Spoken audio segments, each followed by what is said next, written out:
કૃષ્ણ ભગવાનના કુળના છે. હા બેટા, આપણે આપણા ઈષ્ટદેવ કૃષ્ણ છે, પણ આવો વિચાર તને આવ્યો એમ ને દીકરા? આપણે ખરેખર આપણા ઈષ્ટદેવ કૃષ્ણ છે અને આપણે એ કુળમાં જન્મ્યા છે, બરાબર? પણ એ કુળની મર્યાદાઓ જાળવવાની આપણા હાથમાં હોય. સમજાણું તને?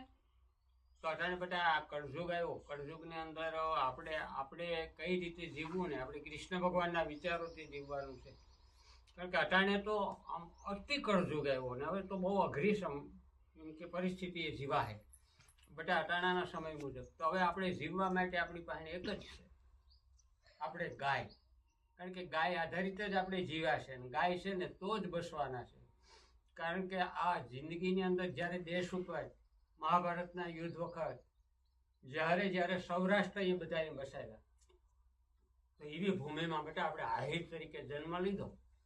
તો એ ભૂમિમાં આપણે જન્મ લીધા ને આપણે બહુ ભાગ્યશાળી કહેવાય. બીજા આપણે આહિર સમાજ એટલે કે કૃષ્ણના પયાતી રાજાના કુળમાં જન્મ અને ખરેખર નાગ એટલે કે આપણે ખરેખર શેષ નાગના અવતાર કહેવાય. એટલે આપણા લક્ષણોની રીતે આપણે જીવીએ. પણ ગાય આપણી માટે આપણે જો ગાય આપણી પાસે નહીં હોય તો આપણે બસવાના નથી. આજના હળાહળ કળજુગમાં માણસની મતિ બગડી ગઈ, દાને તો બગડતી ગયું. આપણે ઘણા હમણાં મોબાઈલ ઉપર જોઈએ જે ફાઇલ અમેરિકાવાળી, એમ થઈ જાય કે ઓહો રાક્ષસી. એટલે આ બધાની માઇન્ડ હવે બગડી ગયા. એમાં આપણે જો બસવું હોય તો સૌરાષ્ટ્ર બસાવે. એનું કારણ છે કે આ ભૂમિ આપણી છે ને એમાં સૌરાષ્ટ્ર, એમાં પ્રભાસ પાટણ. જ્યારે ચંદ્રને શ્રાપ મળ્યો ને ત્યારે વિચાર કર્યું કે કઈ ભૂમિ ઉપર જાઉં.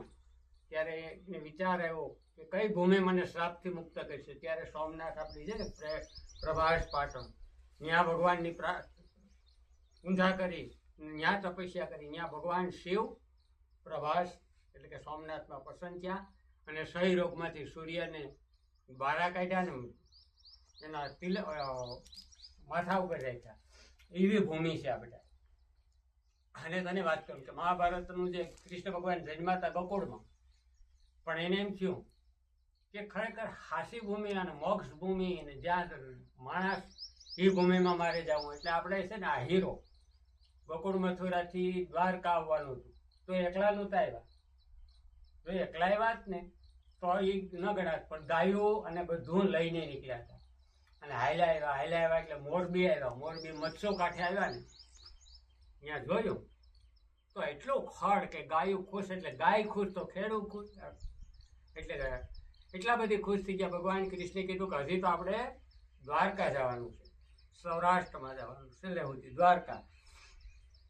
ત્યાં આપણા યાદવોએ કીધું કે હવે તારે જવું ત્યાં જા ભાઈ, આ ખડ છે જમાવટ, આ અમારી ગાયું સરે, હવે અમારે ગાયું લઈને દ્વારકા સુધી આવવું નહીં. તો ભગવાન બહુ સમજાયો પણ સમજ્યા નહીં. એટલે ત્યાં ભગવાને પછી મારી પાટું અને કીધું કે મંડો ભાગવા, તમારે જ્યાં જવું અહીંયા.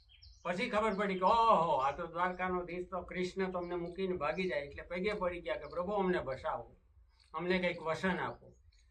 એટલે ભગવાને કીધું કે ભલે હું તમને સેટા તો કરી દઉં, પણ ગાયની રક્ષા કરજો અને દેગે ને તેગે તારી યારે ઊભો રહે. એટલે આપણે કદાચ આપણે ઘરે જમવાનું કરીએ ને તો થોડુંક જમવાનું કર્યું ને દુનિયા જમાડી લઉં ને તો ખૂટે નહીં.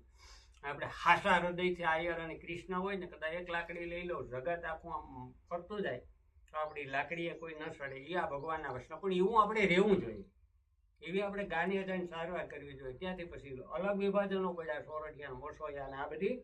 અને આ ભૂમિમાં આવ્યા, અહીંયા આવીને કૃષ્ણ ભગવાનને મૃત્યુ થયું. બરાબર? આપણા બાલકામાં ભગવાન એમ થયું કે મને અહીંયા મોક્ષ મળશે. એટલે એવી ભૂમિ છે, એ ભૂમિના આપણે સંતાન છે, આપણે આહિર છે. એટલે આપણી મર્યાદામાં જીવવું જોઈએ. બાકી હવે હળાહળ કળજુગ આવ્યો, હવે સૌરાષ્ટ્રની ભૂમિ સિવાય ક્યાંય બસાહે નહીં. સમજી ગઈ? સરસ.